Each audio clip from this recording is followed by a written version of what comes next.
Parole d'expert avec GAN Prévoyance.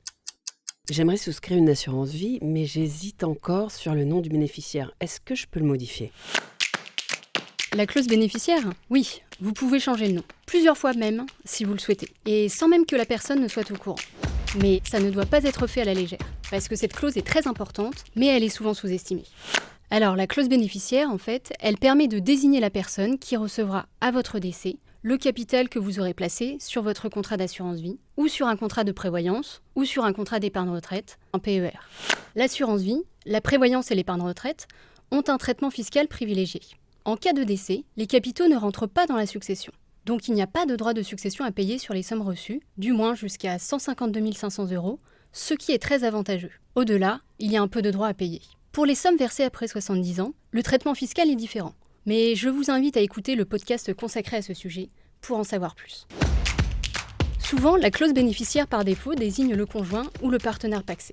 Mais vous pouvez désigner qui vous voulez, vos enfants, vos petits-enfants, des amis ou une association. Il peut y avoir plusieurs bénéficiaires avec des pourcentages différents.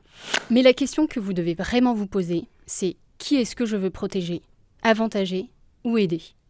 Il faut bien garder en tête que la personne désignée va court-circuiter les héritiers légaux. Ça peut créer des tensions au sein d'une famille. Par exemple, si vous désignez votre conjoint, ça peut pénaliser vos enfants d'un premier mariage, car les enfants d'un premier lit ne vont pas hériter de votre conjoint actuel.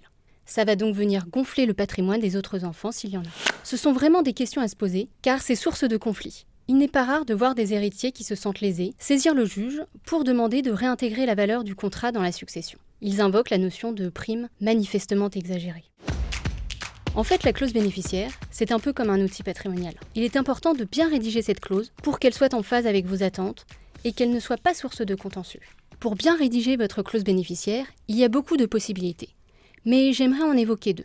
La première, vous pouvez prévoir une clause bénéficiaire démembrée. Dans ce cas, vous décidez d'attribuer l'usufruit des capitaux au conjoint et la nue propriété aux enfants. Le jour de votre décès, votre conjoint va pouvoir disposer de l'argent et les nus propriétaires ne pourront disposer des sommes qu'au décès de l'usufruitier. Concrètement, ils ont un droit sur la succession de l'usufruitier. La deuxième possibilité, c'est la renonciation. Vous avez été désigné bénéficiaire, mais le jour du décès de l'assuré, vous pouvez renoncer à toucher le capital.